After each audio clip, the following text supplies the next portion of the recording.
And we are live. We are live. We are live. We are live. We are live. Yeah. What's the current dance move that is trending? I know this one. Oh, I know You this know, one as well. I'm an old school girl. I don't know what's trending. I'm the kind of person who just gets into the vibe and I just like, Okay, see, yeah, no, old school. I don't What was know. the old school move I'm not a we used to TikTok girl. pass down to on a shoot? I got you. I wanted to say, what's the old school move that you know that you used to like jam to? Like, Kwasa was it kwasa. like?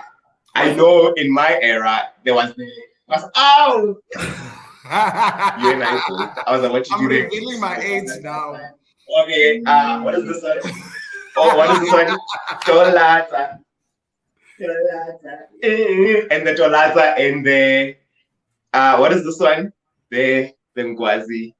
Yeah, we not bad. I forgot. That was Nonetheless. Twalata. I remember Twalata. There was another one. What is it called again? What is the other one? It's Tiba. Ooh, tipa guys. Okay, now we are revealing how old we are. Nonetheless, we are live. Hello to you and yours, man. Welcome to it. Live on Oral Pop's Facebook page, also on our YouTube channel, and on Twitter, on our Twitter space. We are live. It is at in_health on Twitter.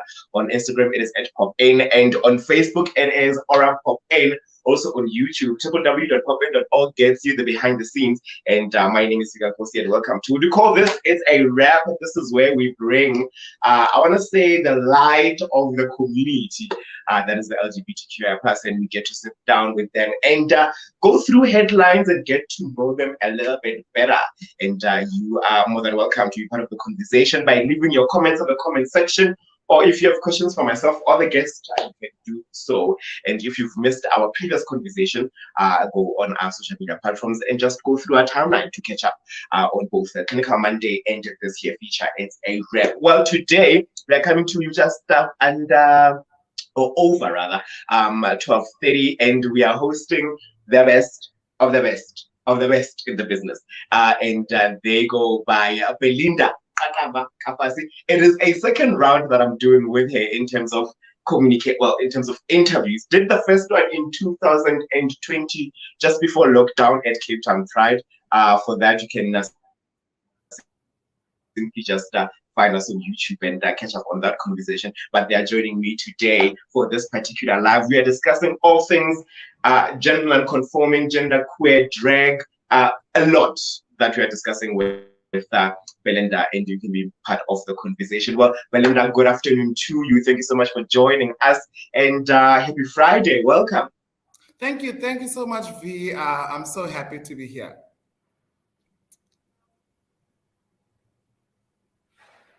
Ooh, okay. We lost you a bit there. Just as a disclaimer, Belinda's joining us from Cape Town, so I think we might be having a little bit of technicalities with that. But let's try that again, Belinda. If you can hear me, how are you doing? Are you great? Welcome to the feature.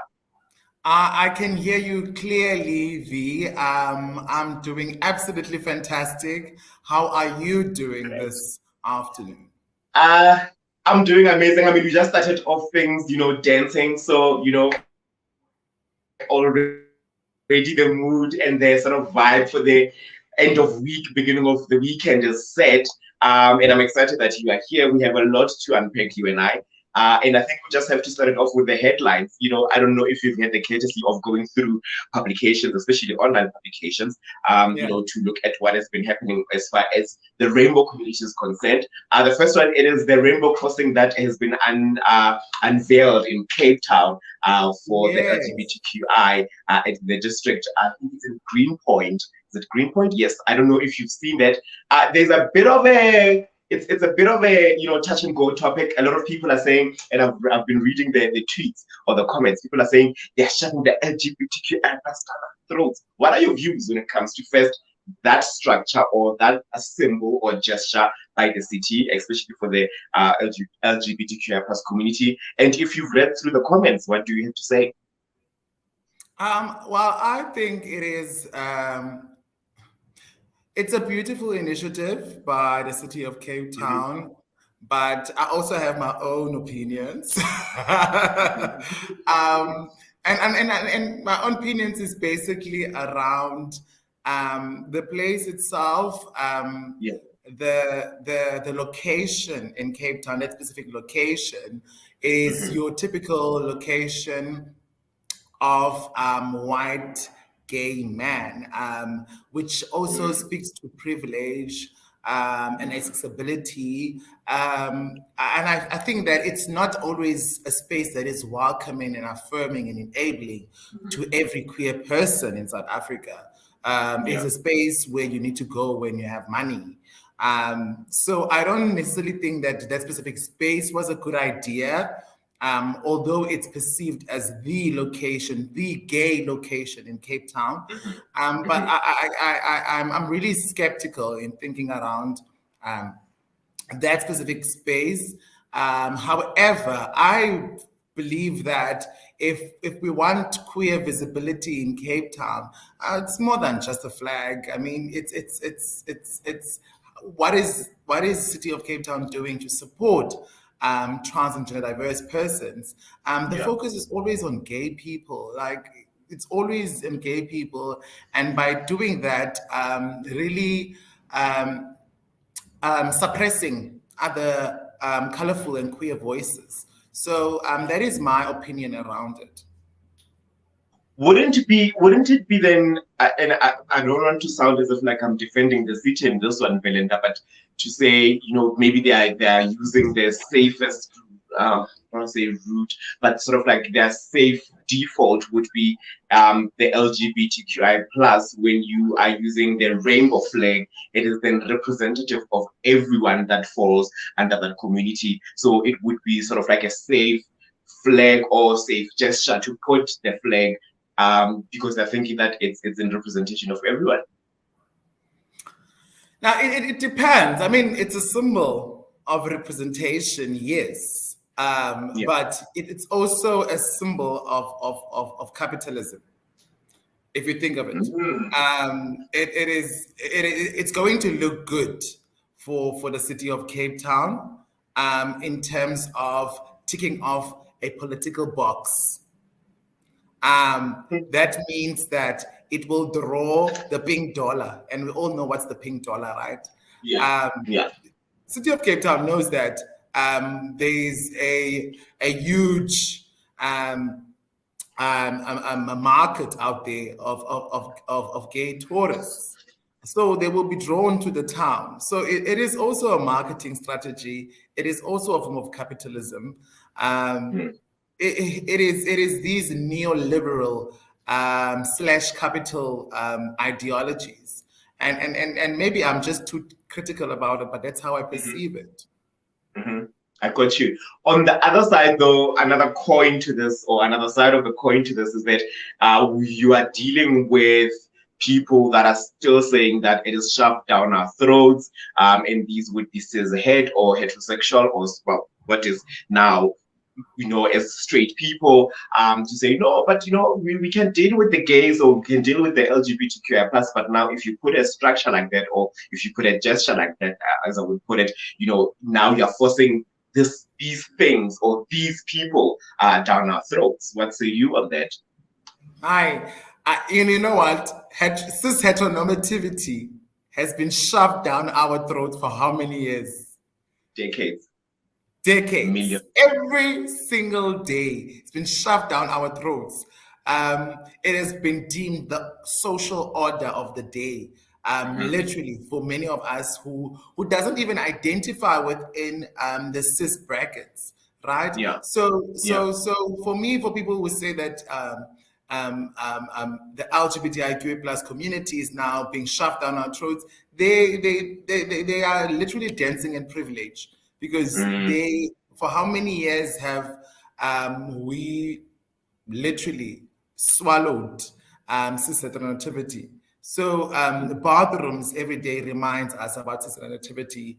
In schools, lines, when children stand in lines, that reminds them of seasonal nativity. Like every day, the order of the day is seasonal nativity. So what does literally a flag contribute in shoving down a queer community? Because at the end of the day, visibility is important. Visibility is important, and the more we misrecognize that we are a diverse country, the more we recognize we misrecognize that we are diverse in gender, diverse in sexuality, the more we are deviating from the true essence of our constitution, which is celebrating diversity in all its manifestations. I've got you.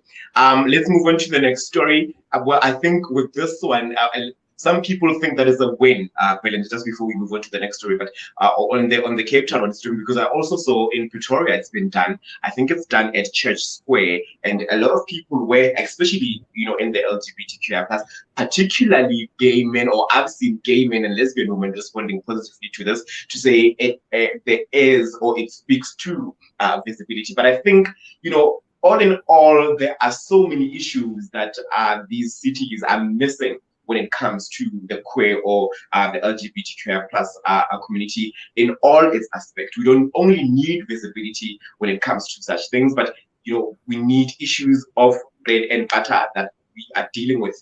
That they need to be dealt with, and they need to be, I want to say, spoken to, and I agree with you on a sense of saying it is sometimes, or it is, capitalism.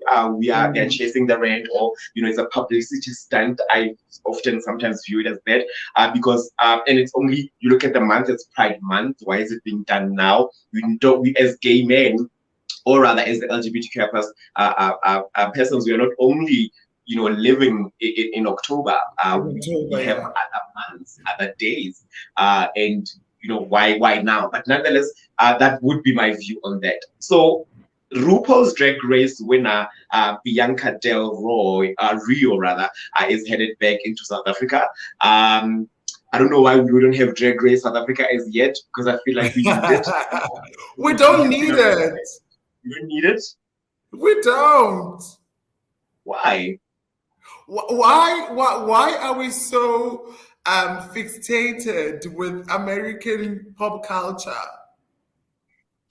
Somebody can say maybe it is it's the influence that it has, or the I'll use the word influence that it has. That, but what are we creating for ourselves here? What are we creating for ourselves here? That is, so when we can influence the world, what are we creating for ourselves in South Africa that is iconically and trademark of African essence?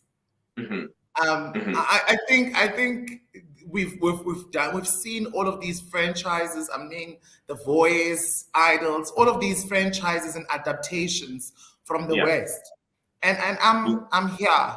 I don't think that we needed a RuPaul's Drag Race, but I do think that we need drag queens on television, on reality shows. But I don't think that specifically a drag race.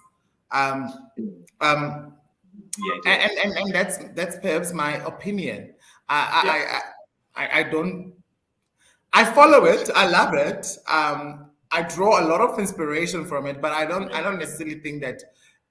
There's the conversation around that we need a drag race. Why don't we have one? It's for me. It is for me very overrated. The show is overrated. It's been stretched for me too far, to a point where I don't even watch the others. I just watch the American one if I am interested in the season. I got you. I hear you. Well, in that sense, then, how popular would drag shows be in South Africa? I think similar, to that response, we sort of like touched on that there isn't any in South Africa. And, if there isn't any, how do we create and then support it? I think, first of all, is that we haven't recognized drag first as an art form. I feel like right now, slowly but surely, we are starting to recognize that drag exists, but drag doesn't um, get the artistic recognition. It doesn't. If it did, during lockdown, when the Minister of Arts and Culture was giving out remedial payments to people for artists suffering, then drag artists would have gotten. I know of drag artists that applied, they didn't even get considered because the art itself is not recognized as a form of entertainment. And the reason for that is because drag itself has been associated with what? With the queer culture. It's been associated with queer culture. I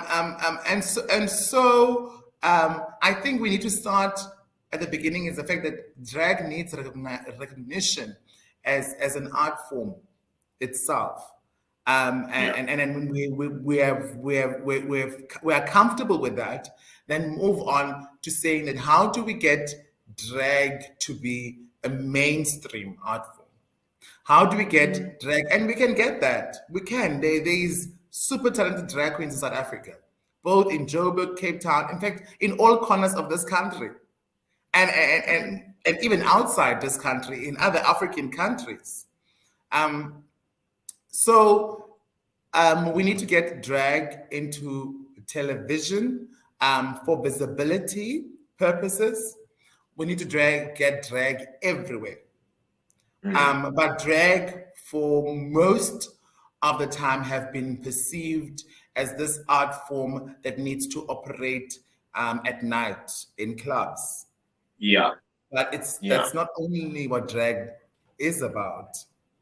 I think that we are missing the point, especially also, not especially, but also in the queer community or in the LGBTQI+ community, we are missing the point of what then would drag be or what it looks like as an art form. And I think what needs then to inform, that knowledge is the education. So it means that we need to be educated, all around, not only as a community, but, as everybody who partakes in the community or who's part of the community. So I think with that, we will then have a clear sense of what drag is. I want us to then touch on drag race gatekeeping. And drag race gatekeeping, wow. I meant drag gatekeeping, if there is such. And then, dive into that a little bit later on. If you just joined us, I'm joined on the line all the way from Gender Dynamics in Cape Town by Belinda Qaqamba, Fassie. Their other name is Abenati Makinana, I hope I'm saying that right. They are a South African genderqueer drag art activist or art, how do I say this? Activist. Yes. I always think activist. And activists that creatively weaved different aspects of their African culture and queer identity. And they're an award-winning performer who's also co-founded the World Press Award-winning project, Black Magic, which is a project that was born out of stories of Black, trans, and gender diverse persons who navigate their daily lives in the township of Cape Town. They are bold, or rather hold, right? Actually, they are bold. I mean, you should have seen them used for the cover. They hold a BA humanities, majoring in sociology and social anthropology, a postgraduate certificate in education, be it honors education development and democracy. They pass this with cum laude, so they're not just, cum laude, very important. We must emphasize that. And currently, they are studying holding a master's rather in education in policy studies and at Stellenbosch University. So that's who we have today. If you have any questions with what we've touched on so far with Belinda, you can send through your questions right there on the comment section below, and get to tell us what your views are with some of the topics that you've touched on. But I want us then, Belinda, to talk about the scope of work that you do with Gender Dynamics. We know that you are associated with them, or you work with them or for them. What is the scope of work that you do there at Gender Dynamics? Okay, so I am the legal advocacy coordinator. So my job is to focus. So let me quickly just give a brief introduction on what gender dynamics is and where I fit in. So gender dynamics is a trans-led and trans-specific organization, and South Africa's first trans advocacy organization that really fights and protects and enhances the advances rather the human rights of trans and gender diverse persons within South Africa and outside its borders. So gender dynamics functions on what I call a three legs pot, which is legal, health, and education. So in terms of education, we advocate for inclusive education in order to create inclusive and affirming schools. In health, we advocate for gender affirming health care for trans and gender diverse persons. And then in the legal, we advocate for the legal gender recognition of trans persons, and that from a legal and human rights perspective, for inclusion of trans people. That is the scope, the organization I'm working for, and I am holding the legal leg, and that leg focuses a lot on legal work around human rights, around policies. Really advocacy work in terms of that. So I do work a lot with regards to the Act 49. I'm sure you know about it. Act 49, which is the Sex Description and Sex Alteration Act of 2003, that one of the projects I'm currently working on is about really questioning the act and its flaws and its problematicness with regards to misrecognition, biomedicalizing, pathologizing trans bodies. So that is the scope of my work. It varies from a legal to a policy framework.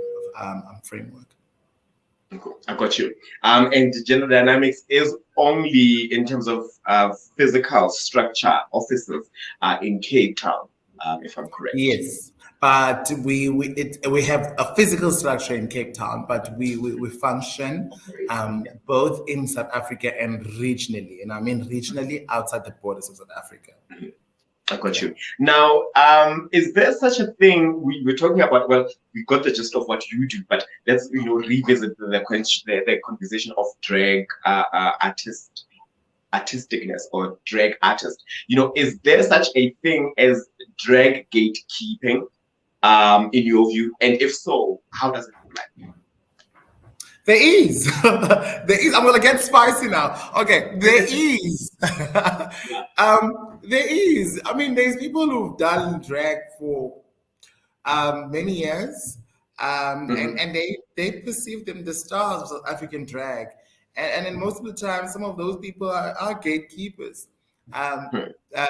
because there is this idea that there is only a seat for one of us on the table. And I think that that is the problem that creates gatekeeping in drag, is the fact that we all think there's a seat for one of us on the table, but we don't think that there's actually a seat for all of us on the table. So there is constantly people protecting their seats. And that is the problem where gatekeeping starts. I mean, there is a lot of talented upcoming artists that are mind-blowing. Yeah. And I don't think that we are doing enough to enhance, to nurture, to welcome those talents, because it is a competitive art form. Yeah. And because we are in a country where this and this and this, or this person and that person is appreciated, or is famous, we protecting our seats. So yeah, that is basically the Yes. culture of gatekeeping within drag. So it I doesn't. wouldn't, yeah, I wouldn't have thought of it. I think it's because, like I said, you see now, this speaks to the lack of education when it comes to drag. Because in my head, I'm just thinking, the drag side of the world, it's better because, I don't know, maybe perhaps how it looks, from the outside, as an audience of it, I'm thinking, it looks better, but gatekeeping is more or less intensified or more, on the other side of the LGBTQI plus side of things. Yeah, I just in want to your quickly. Sorry. I think you must understand it from this would make sense, right? Mm-hmm. For RuPaul to stay RuPaul must stay relevant. I got you. Do you get it? Yeah, I got you. So RuPaul wants to be RuPaul, so RuPaul must stay relevant. So RuPaul, although RuPaul will groom, they cannot be better than RuPaul. I got you. I got you. Yeah, I'm quite interested to find out what then would. Yeah, but I got you. Let's. I want to. I know where you want to go. I'm not going there with you. Let's not go there. I wanted to take us there, but let's come back. In terms of protest, the LGBTQI plus community, when it looks, and also I want us to distinguish within that drag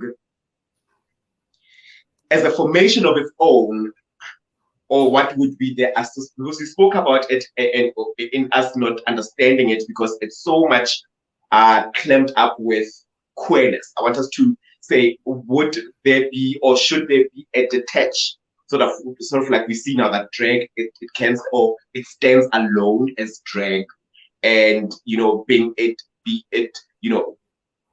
disassociated from the LGBT or the queer or queerness.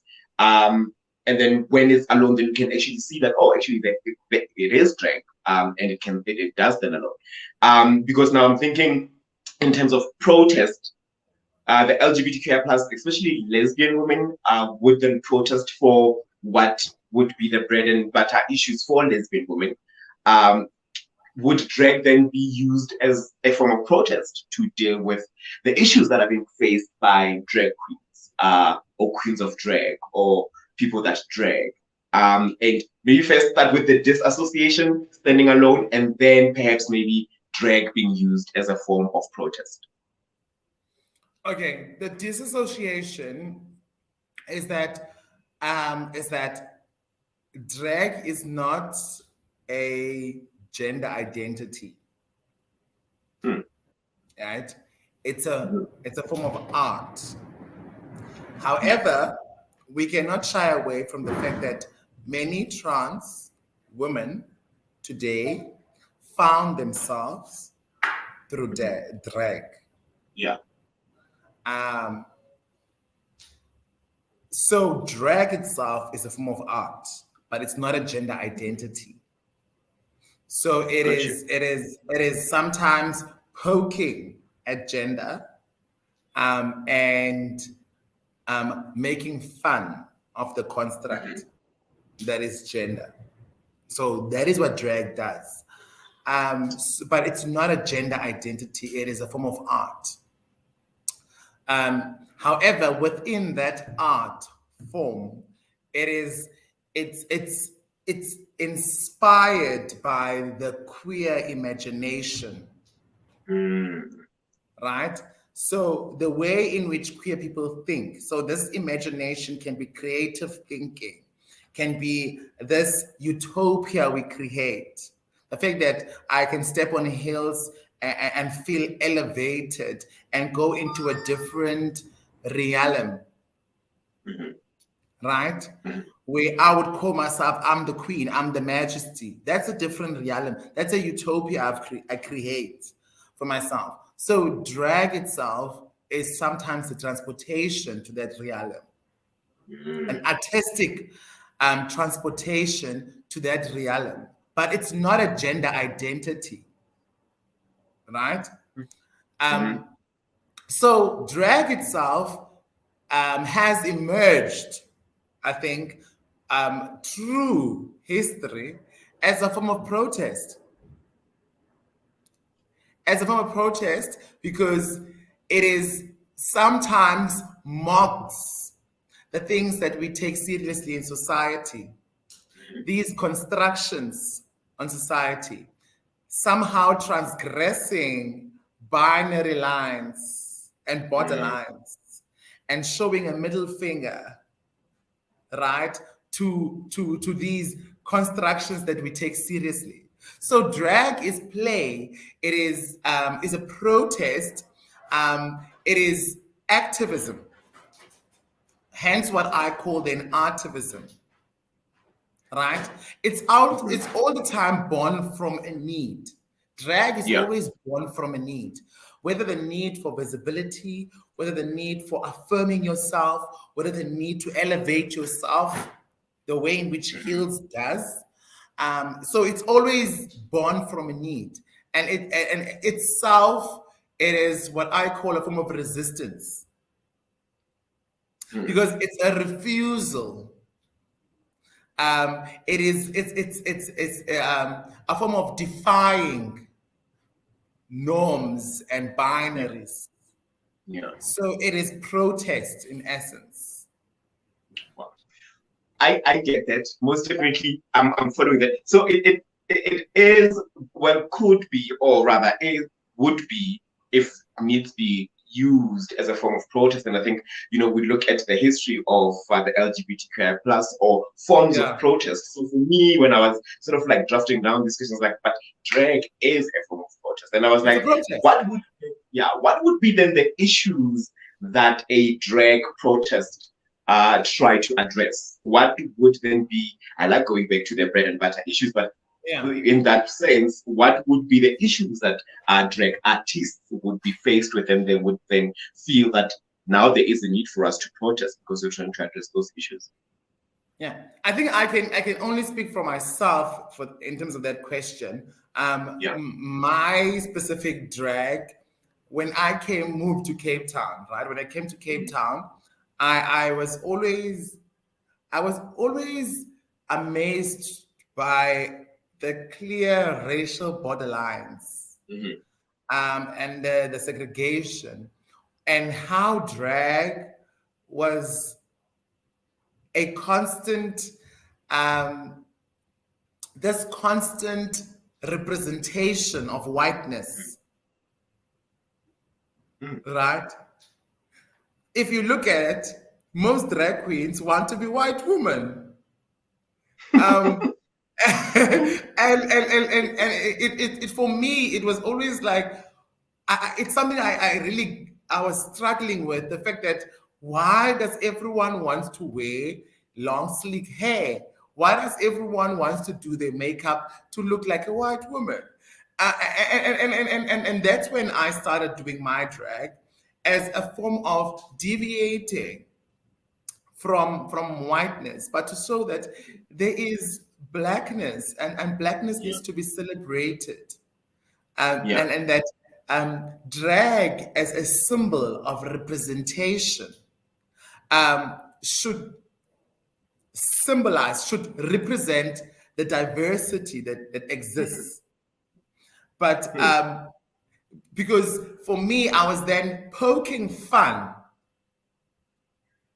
by me appearing in an in African costumes. It was poking fun. It's me being rebellious towards a social order that's been normalized and that has been ideologized to praise and to seek whiteness. So protesting in a way, resisting in a way, the order. And I think because for the longest time, and that's why the idea of me being called the Mama Africa of drag came from. It was actually a man by the that I've worked with called Jason King, who first said that I've never seen anything like Belinda. Belinda is the Mama Africa of drag, and I went to think about it, the Mama Africa of drag. And then I understood how loaded that was, because it was from the perspective of Miriam Makeba, who was Mama Africa, and how Miriam Makeba was exiled because of defying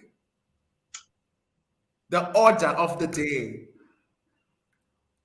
So so that is, and that's why I took it as an honor, because I was like, this is loaded. So it says something that I'm doing something right.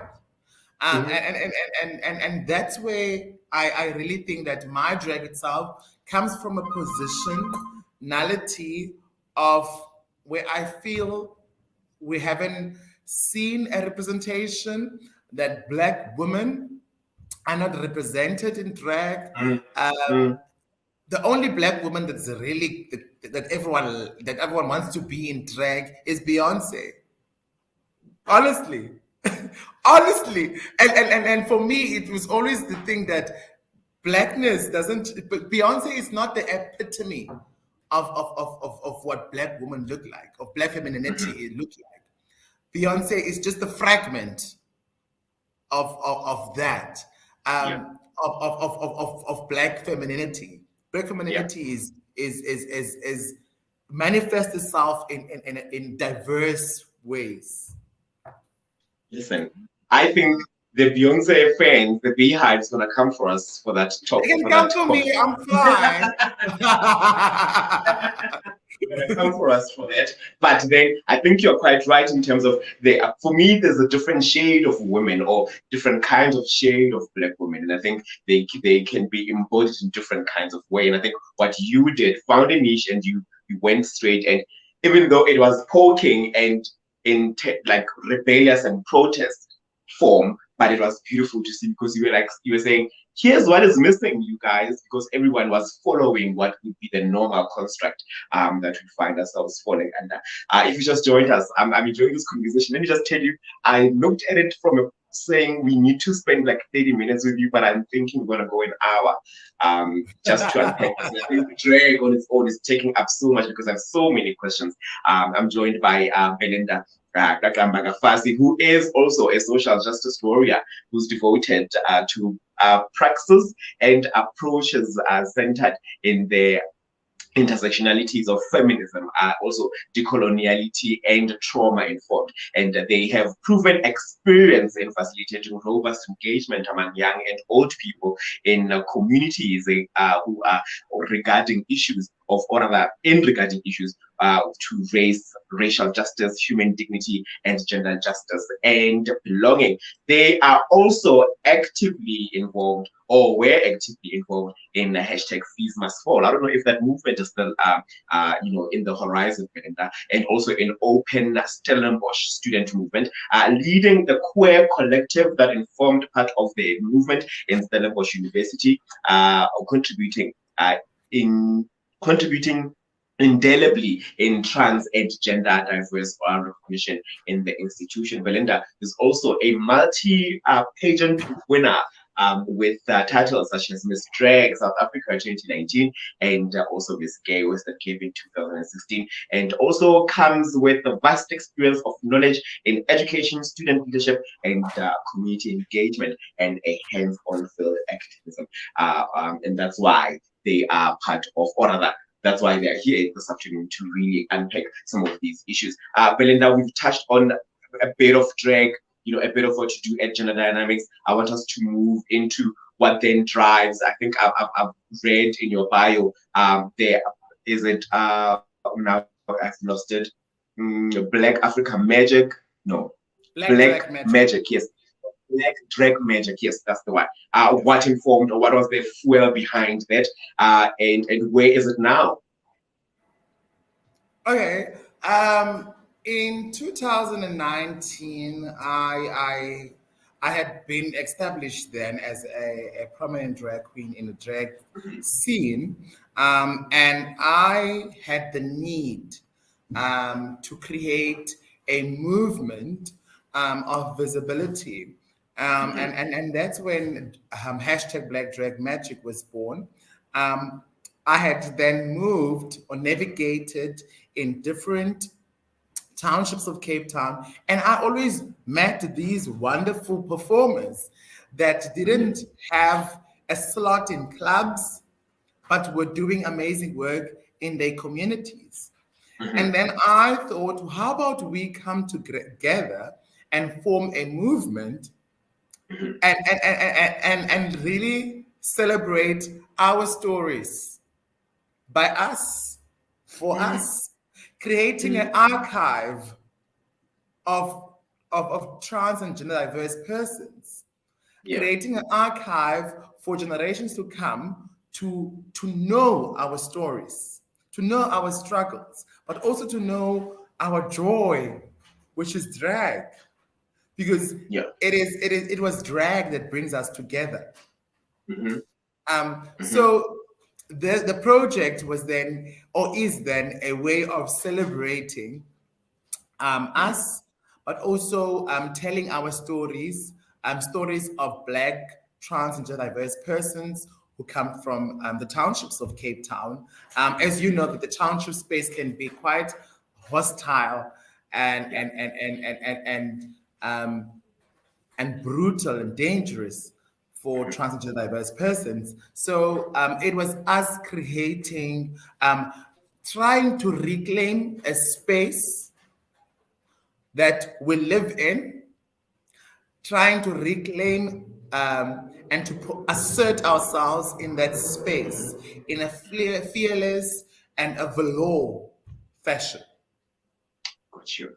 I got you. You have a space, or you play a very huge role at gender dynamics when it comes to justice and law, dealing with the myths or the injustices that are faced by gender diverse persons. I want us to even touch on education, and I speak it from the point of it being it continuously perpetuating stereotypical patriarchal way of thinking in terms of how we, as people who are not who don't fall under the cishet or heteronormative or straight sort of category, would then need to navigate life. Would you agree with that statement that says, it's still to date very stereotypical and very patriarchal? And I think, other little pockets of conversation would be very misogynistic, very hyper-masculinized.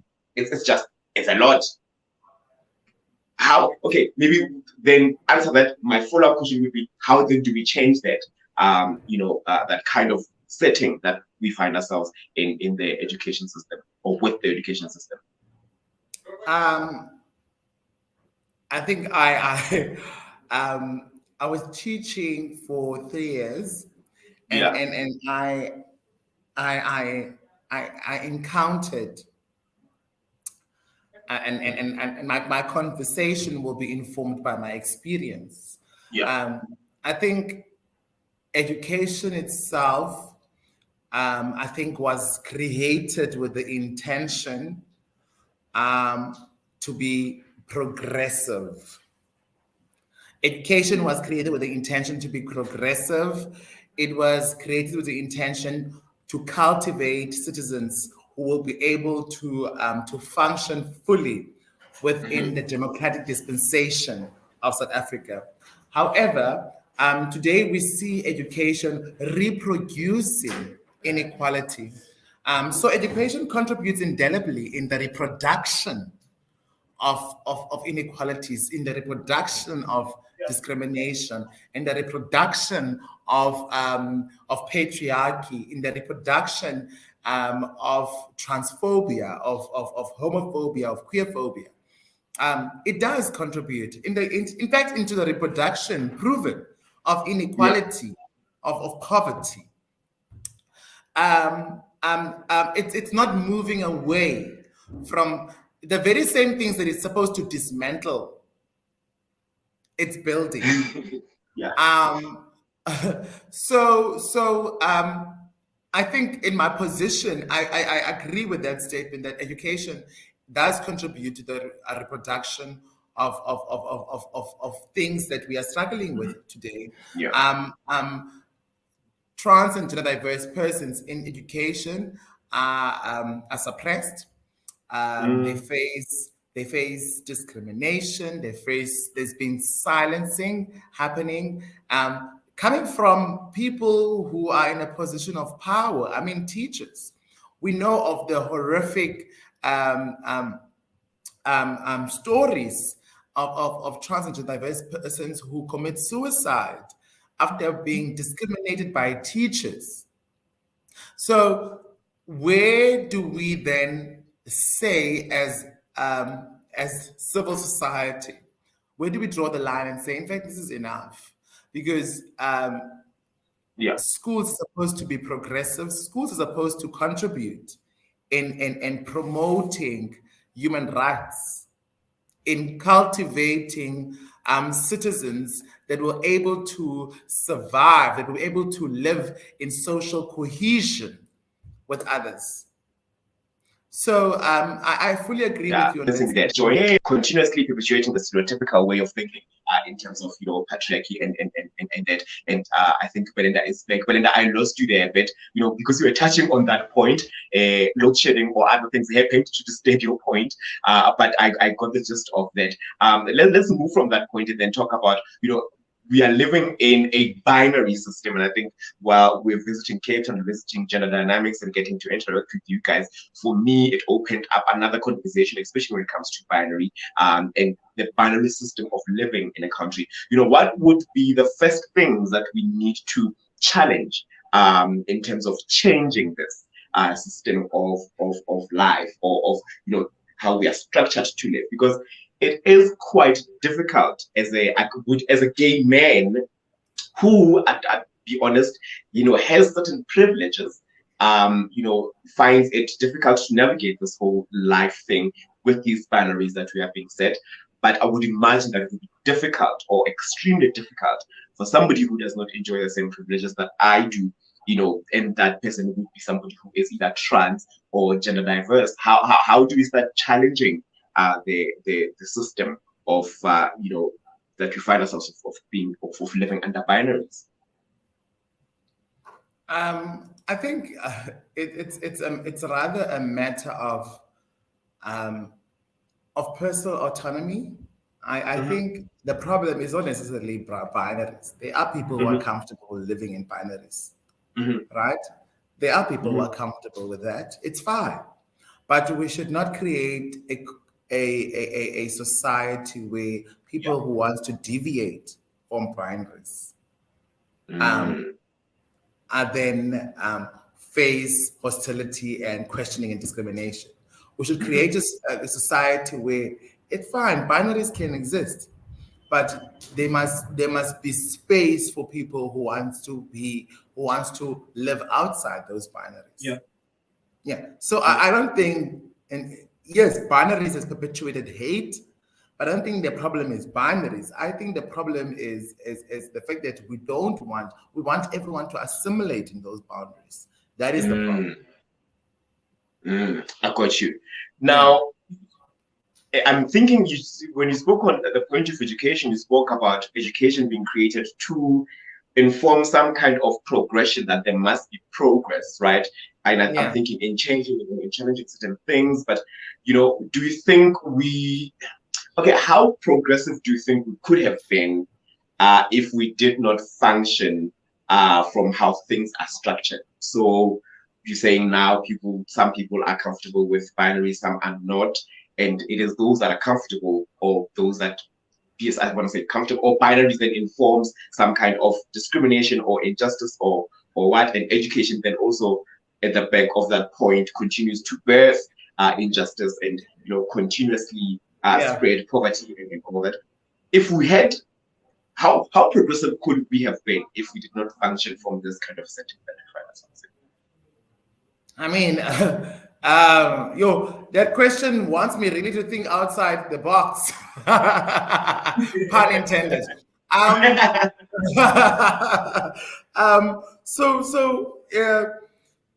It is. I think in terms of schools, Mhm, if the binary didn't exist in mhm, the school system, schools would be much affirming, mhm. enabling, and inclusive spaces. Yeah. Um, but the moment a child steps into a school line or steps in the school gates, they are gendered, right? Mm, They are gendered in a way, even before they really find themselves. The mm, same way that it happens um, in birth when they get born. When you get born, right? You assigned a gender. So yeah. it's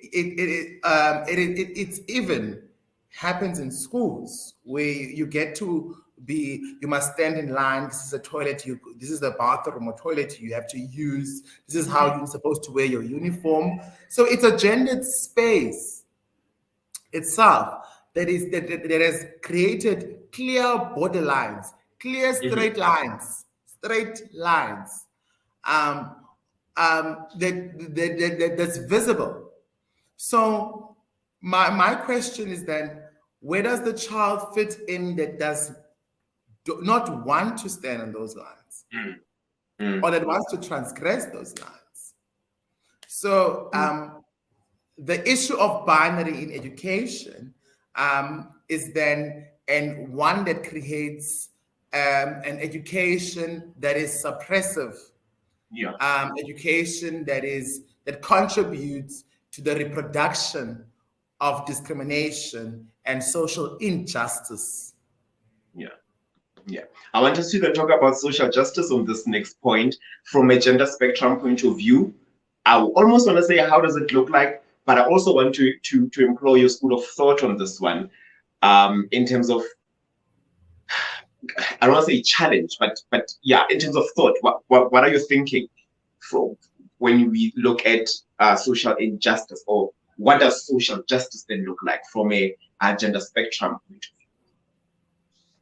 I think social justice from a gender spectrum is, in my case, in my personal opinion and that view? of gender dynamics, is from a intersectional lens. Yeah. It is not to disregard, like we can be all colorful and fight for gender, but there's other underlying issues that comes with that. Mhm, That can be issues of space, or geographical issues. Do you mhm, live in the rural areas? Do you live in the peri-urban areas or urban areas or peri-rural areas? Those are issues because geography speaks to accessibility, um, right? And then there is other issues in terms of class issues, and those mhm, class issues is that, um, are you part of the working class or are you part of the mhm, middle class? Because when you're part of the middle class, whether you are fighting for gender justice, but if you are in the middle mhm. class, there's certain privileges that comes with that. That Yeah. someone who's living who's coming from a rural background, who is part of the working class, cannot have. So the idea of justice or social justice from a gender perspective is intersectional. It's understanding that each of us carry a different type of struggle, Mm, but somehow there's an intersection where these struggles meet. So when we fight, we must fight taking in consideration that we cannot have voices that are privileged speaking for the underprivileged. mm, mm. Right. Yeah. So, Yeah. so it's even when you, as someone who carries certain privileges, you speak um, around issues of inequality, around issues of suppression. You need to be aware, and you must actually recognize your privilege. Yeah. Recognizing your privilege, because then you're able to create a space that is enabling and affirming. Got you. Yeah. Listen, I want us to, I think every topic that we have is a topic, on every point rather that we touched on is a topic on its own. Yeah, that needs unpacking. Yeah. I was thinking it's going to be a very light, very light conversation. But hey, I'm not a very light person, if you know me. Like, I have my light days, but when you ask, activism questions here, then the activism in me wakes up. Comes up, and I wanted the activism in you. I wish I wish you could have spent a lot more time on this platform with the activism in you. I think because you're doing such an important job. Speaking of activism, this would then be, I want to say, a two-tailed question based on you personally as Belinda, as an activist, and what you do at Gender Dynamics, with the case that you deal with in terms of policy law. How do we inform that? Can I say, how do we then not put on gloves and handle it, but how do we then challenge, from an activism point of view, the system? Are we seeing, especially because of Act 49, and you're dealing with this on a daily, how do we actively, continuously continue to challenge it until we see it come crumbling down? Because I think at this point it is quite resisting, and if there is progress that is made in those spaces. I think I actually had this conversation with a friend of mine. Yeah. Organization like Gender Dynamics will exist till there is no need for us to exist. While there is a need for us to exist, we will fight. Till there is full liberty, till there is full recognition of transgender diverse persons, these doors will be open and we will be soldiers. We will fight. Still, there's no reason to fight anymore. But I think till this day, we have a reason to fight. So the fight continues. The struggle continues. A lucha continua. So to speak about it, we as a people just want to be recognized. We want to take up space in society like everyone else. We want to exist. We want to enjoy the same constitutional rights as everyone. So that we can also flourish and live into this beautiful so-called rainbow nation. But if we're not going to get to that point, then there is every day a reason for us to fight. Listen, and you guys are fighting, and we see it. And it's quite important that the fight keeps on keeping on until there is no fight anymore, or there is no need for us to fight anymore. Belinda, I really appreciated your time. I still do appreciate your time.